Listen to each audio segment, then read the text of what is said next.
Hello students, मैं अक्षय सैनी आज फिर से आपका विज्ञान चैनल पर हार्दिक स्वागत करता हूं। और आज के वीडियो में हम देखेंगे वियोजन अभिक्रिया। और मैं आपको बता देता हूं कि वियोजन अभिक्रिया संयोजन अभिक्रिया के विपरीत होती है। और अब मैं अपने लेक्चर को आगे बढ़ाता हूं। तो आज का पहला टॉपिक लेते हैं हम वियोजन अभिक्रिया। वियोजन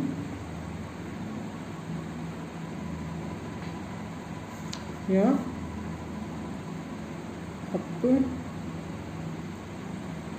अपघटन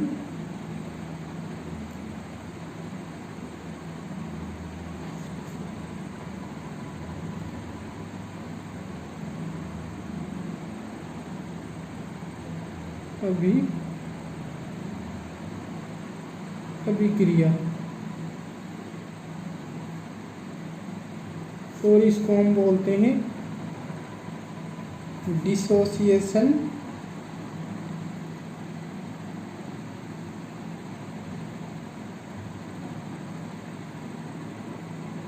या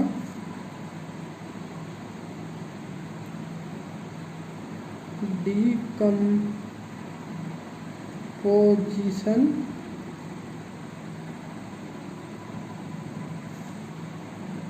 रिएक्शन।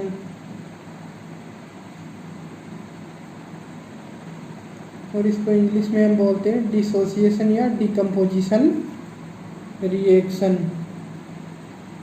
तो सबसे पहले हम लेते हैं वियोजन या अपघटन अभिक्रिया की परिभाषा। तो मैं आपके सामने इसकी परिभाषा लिखने जा रहा हूँ। ऐसी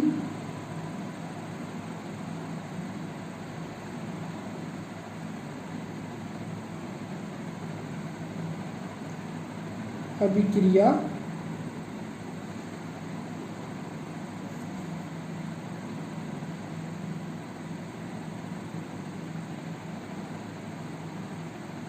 जिसमें एकल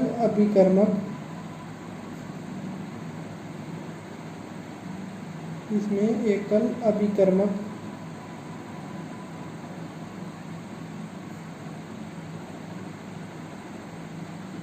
टूटकर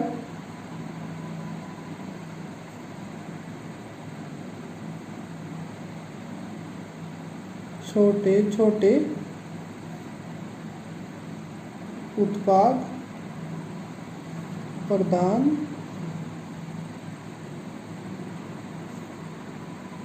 करता है।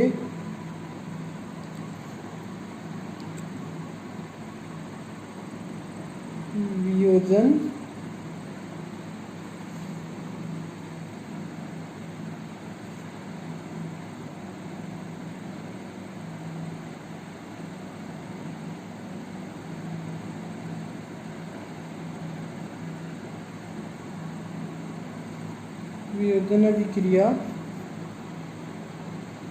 या अपघटन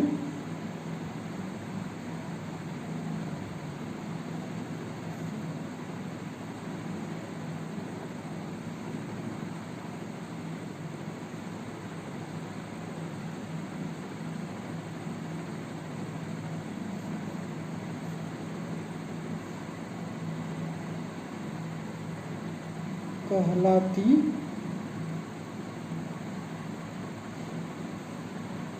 है। तो मैं इस अभिक्रिया को एक बार फिर से दोहराता हूँ।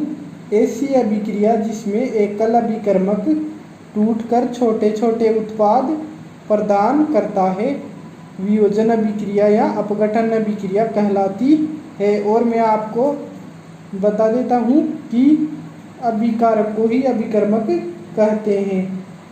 और इसमें क्या होता है कि वियोजन अभिक्रिया में अभिकारकों के टूटने के लिए या अभिकारकों के वियोजित होने के लिए ऊष्मा, प्रकाश या विद्युत ऊर्जा की आवश्यकता होती है। तो किस किस की आवश्यकता होती है इसमें? ऊष्मा, प्रकाश या विद्युत ऊर्जा की आवश्यकता होती है। विद्युत ऊर्जा की आवश्यकता होती है।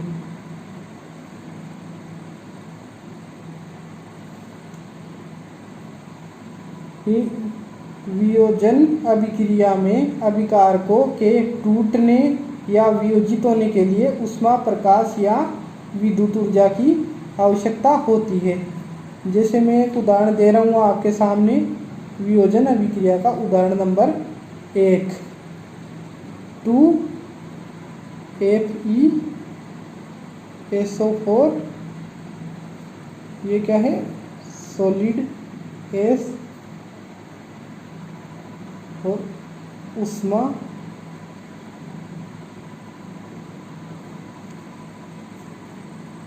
ये क्या बना लेता है, Fe2O3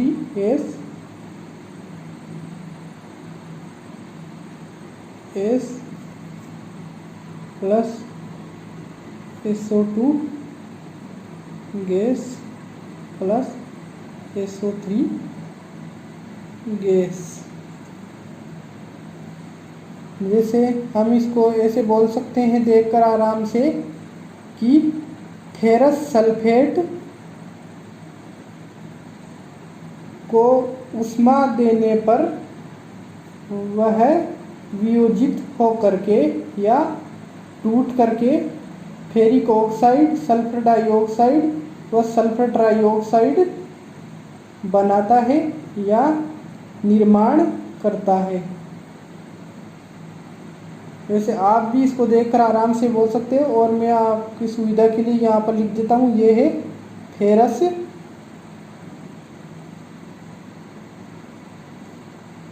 सल्फेट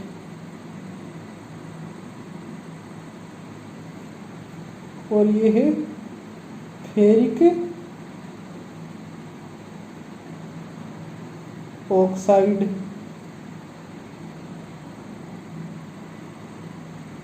और ये है सल्फर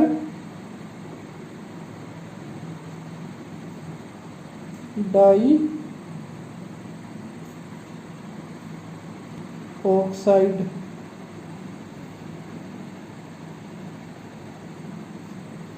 और ये है सल्फर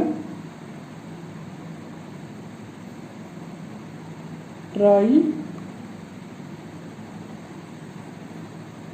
ऑक्साइड।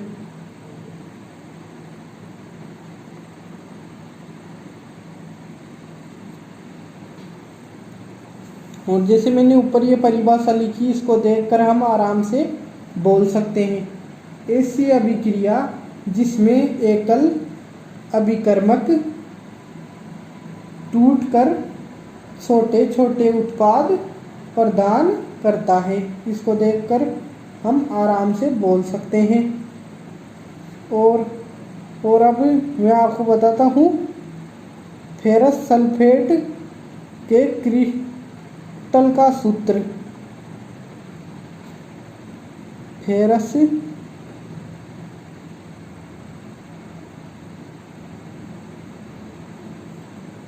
सल्फेट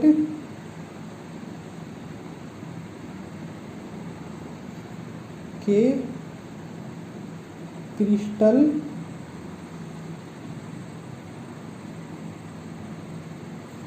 का सूत्र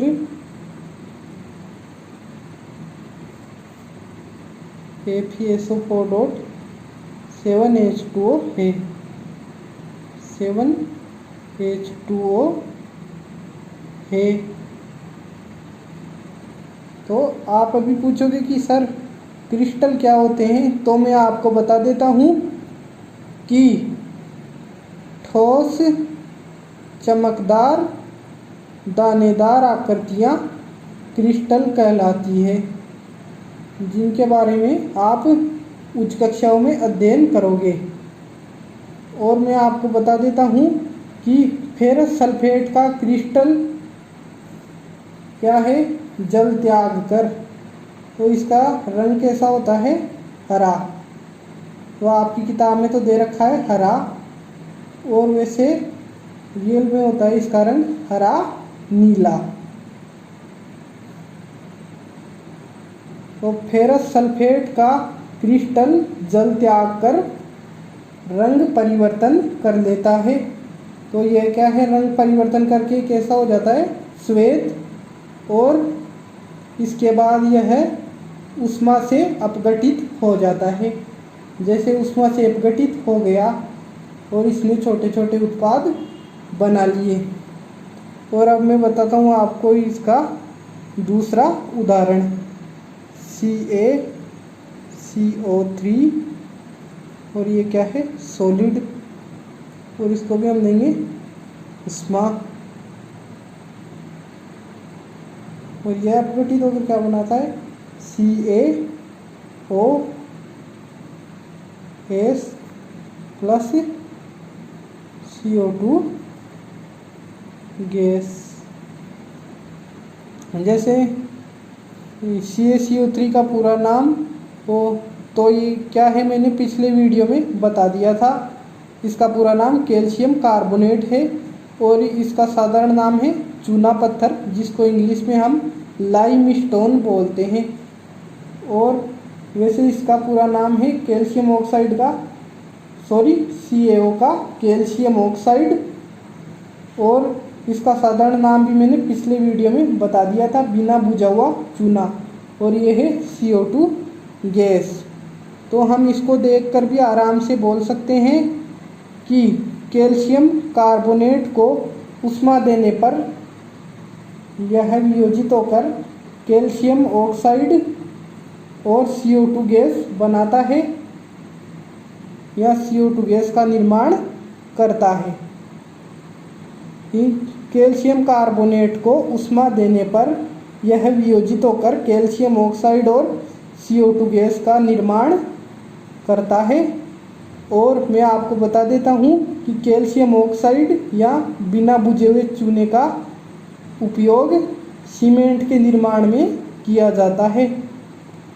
और मैं अब आपको बताता हूँ इसकी तीसरी अभिक्रिया। तो तीसरी अभिक्रिया क्या है, लेड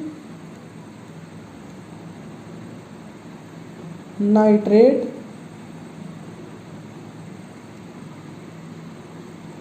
का तापीय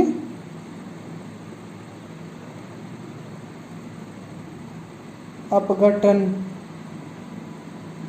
तापीय वियोजन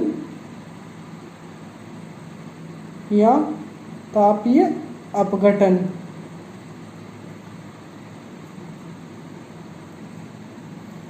जैसे मैं इसकी अभिक्रिया लिखता हूँ नीचे, PbNO3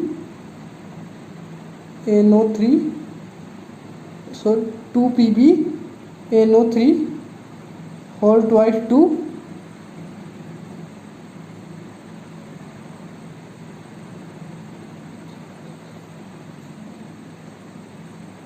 और ये विघटित होकर क्या बनाता है, 2PbO plus 4NO2 plus O2। और मैं आपकी सुविधा के लिए इसका नाम लिख देता हूँ, ये है लेड नाइट्रेट। ये लेड नाइट्रेट, और ये क्या है, लेड ऑक्साइड।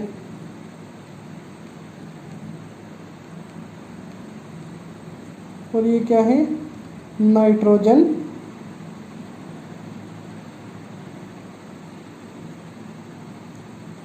डाई ऑक्साइड, और ये है ऑक्सीजन।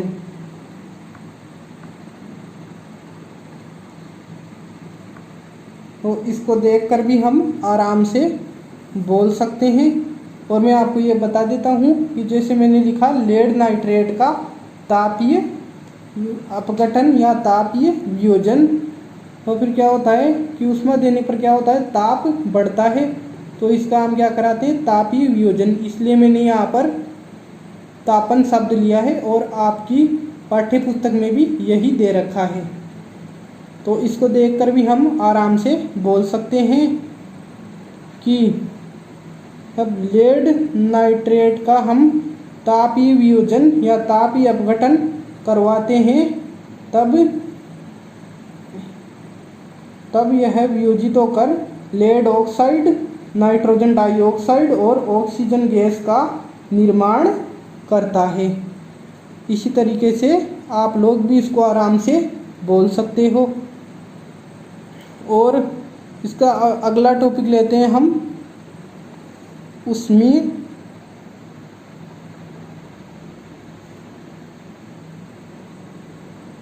वियोजन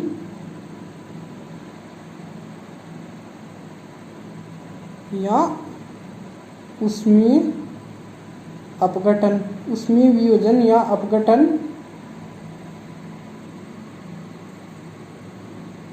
अभिक्रिया।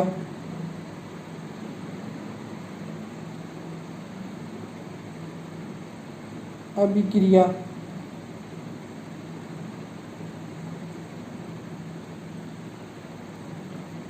अभिक्रिया और इसको हम इंग्लिश में बोलते हैं थर्मल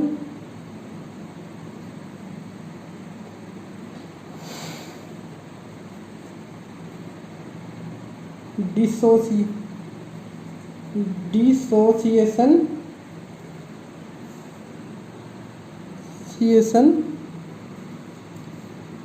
यहाँ पर लिख देता हूँ आप लोगों की सुविधा के लिए, थर्मल डिसोसिएशन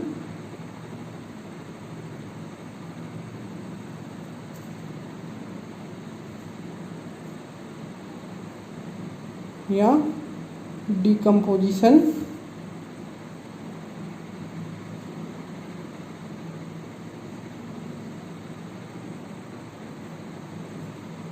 रिएक्शन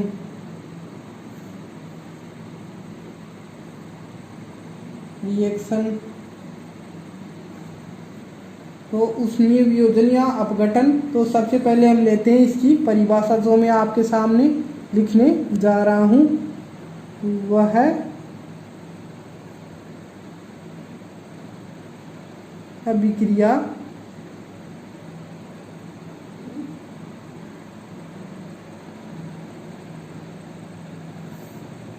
जिसमें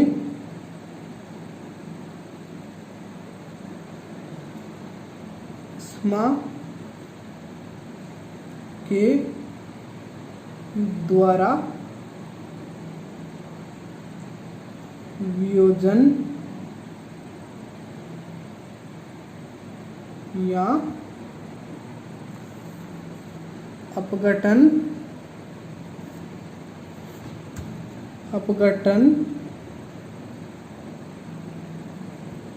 होता है। अभिक्रिया जिसमें ऊष्मा के द्वारा वियोजन या अपघटन होता है। ऊष्मीय वियोजन या अपघटन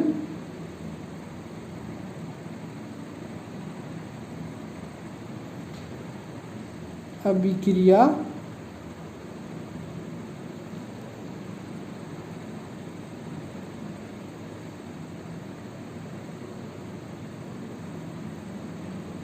कहलाती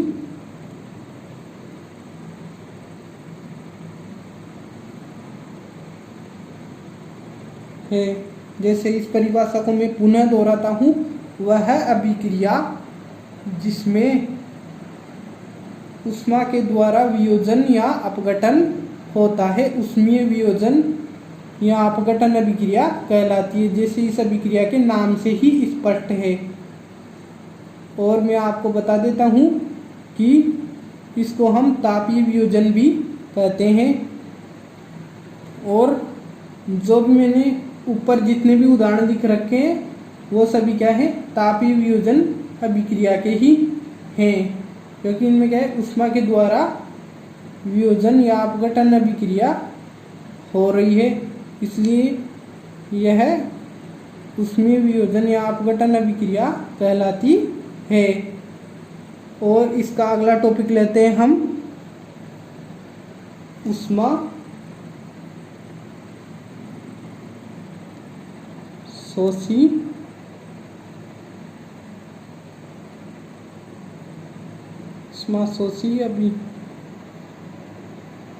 अभिक्रिया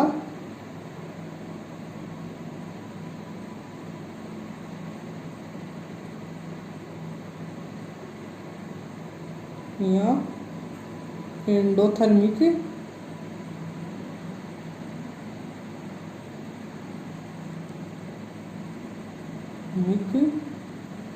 रिएक्शन, और इसको हम इंग्लिश में बोलते हैं एंडोथर्मिक रिएक्शन।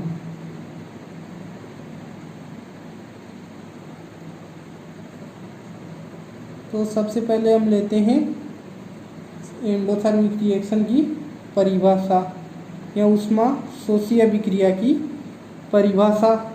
तो यह बिल्कुल आसान है, जो मैं आपके सामने लिखने जा रहा हूँ वह है अभिक्रिया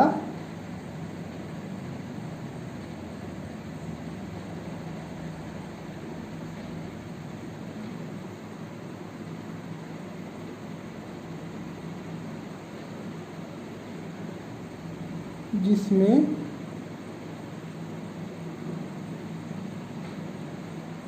ऊर्जा का अवशोषण होता है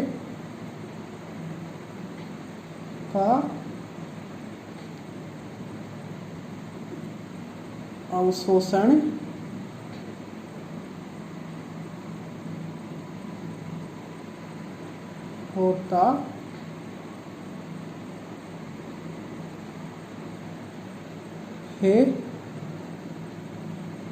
ऊष्मा शोषी अभिक्रिया कहलाती है। ऊष्मा शोषी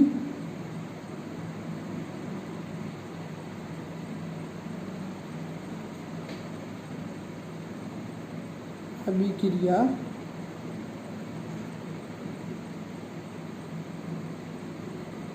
या एंडोथर्मिक रिएक्शन कहलाती है।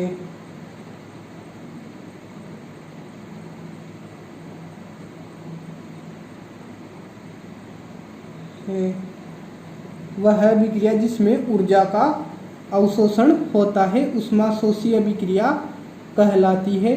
तो मैं आपको यह बता देता हूँ कि मैंने यहाँ पर ऊर्जा शब्द का प्रयोग क्यों किया, क्योंकि जो मैंने आपको पिछली वीडियो में बताया था कि ऊष्मा ऊर्जा का ही एक रूप होती है, और आपके नोटबुक में भी इस शब्द का ही प्रयोग किया गया है। और मैं आपको बता देता हूँ कि ये ऊपर मैंने जितनी भी अभिक्रियाएं लिख रखी है ये सभी क्या है ऊष्मा शोषी अभिक्रियाएं हैं, क्योंकि इनमें क्या है, इन अभिक्रियाओं में क्या होता है कि इन अभिक्रियाओं को संपूर्ण कराने के लिए इनको हम बाहर से ऊष्मा देते हैं, इनको बाहर से ऊष्मा दी जाती है, इसलिए यह अभिक्रिया क्या ऊष्मा शोषी अभिक्रिया कहलाती है। और ये जो भी उदाहरण है ऊपर ये सभी क्या है ऊष्मा शोषी अभिक्रिया के ही उदाहरण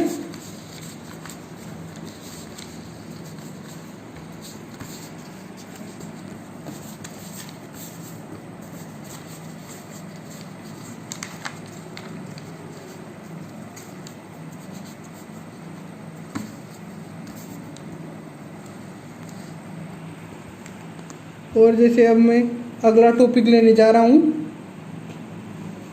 प्रकाश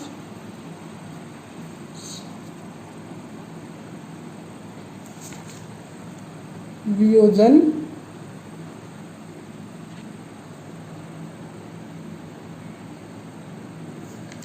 या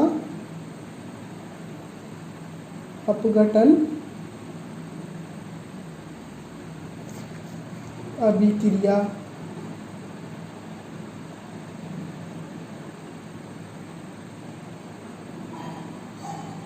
और इसको हम इंग्लिश में बोलते हैं फोटो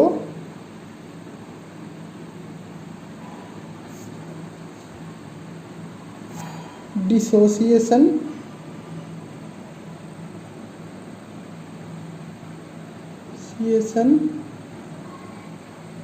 या डिकम्पोजिशन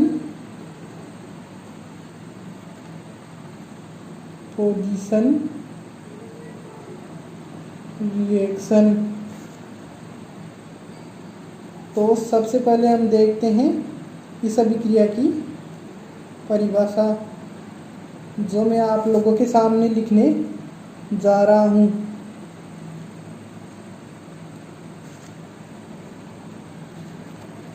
वह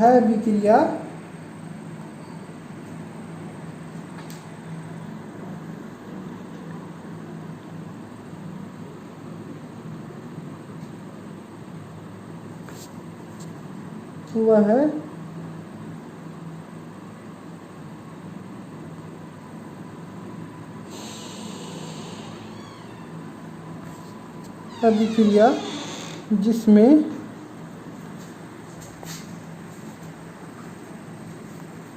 प्रकाश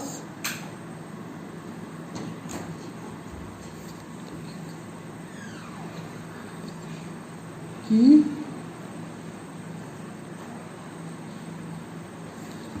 उपस्थिति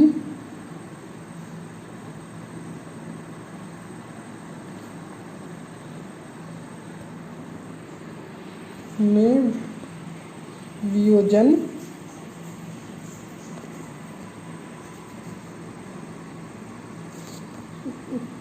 होता है। प्रकाश होता है या अपघटन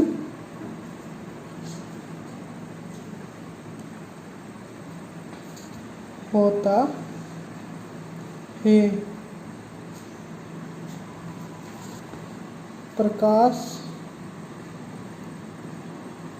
वियोजन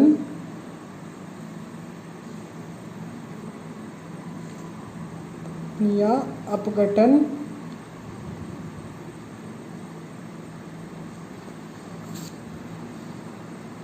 अभिक्रिया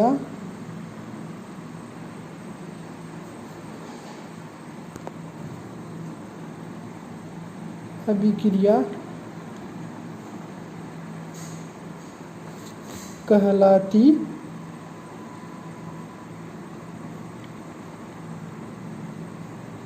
है।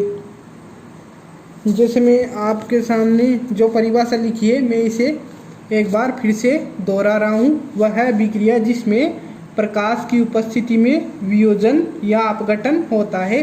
प्रकाश वियोजन या अपघटन अभिक्रिया कहलाती है। जैसे मैं एक उदाहरण दे रहा हूँ आपके सामने, A2AgCl, और ये क्या है? ठोस। और ये अभिक्रिया हम करा रहे हैं सूर्य के प्रकाश में। सूर्य का प्रकाश में अपघटित होकर क्या बनाती है? 2Ag plus Cl2 gas. और मैं आप लोगों की सुविधा के लिए लिख देता हूँ, ये क्या है? Silver chloride.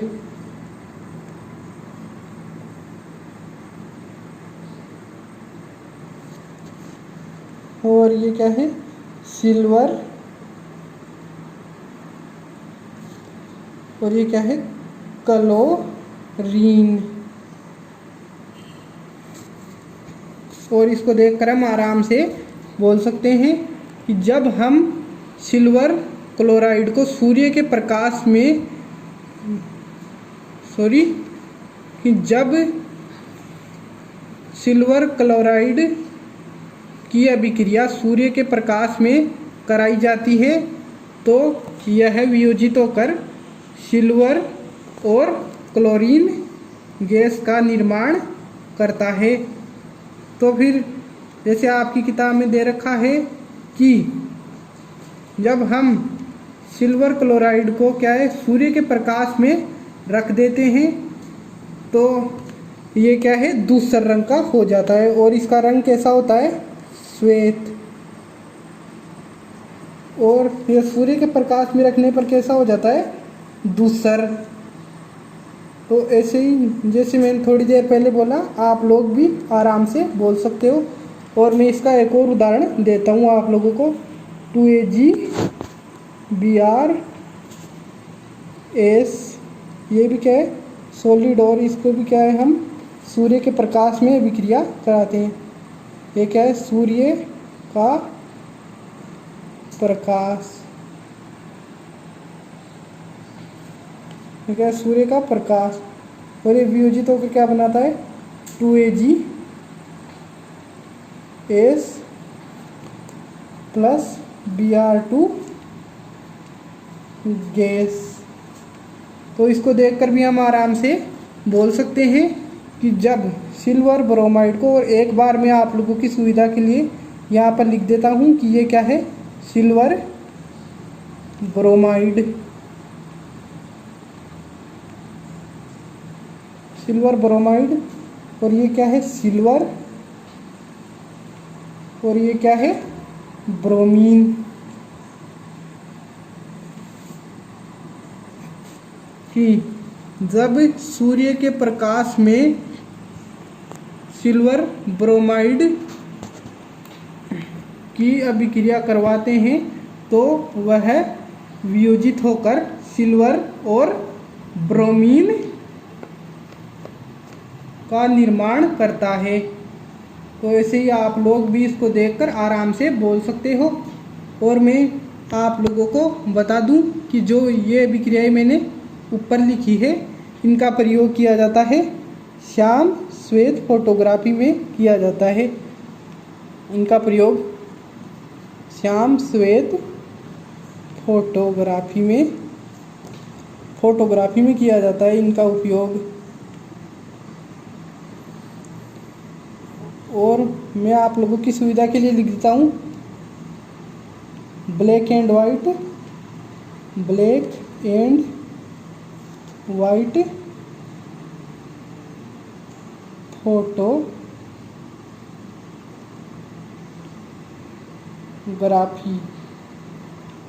फोटोग्राफी में किया जाता है। और आप सब लोग श्याम श्वेत या ब्लैक एंड वाइट शब्द से तो आप सब लोग परिचित होंगे। तो इन दोनों अभिक्रियाओं का प्रयोग क्या है श्याम श्वेत फोटोग्राफी में किया जाता है।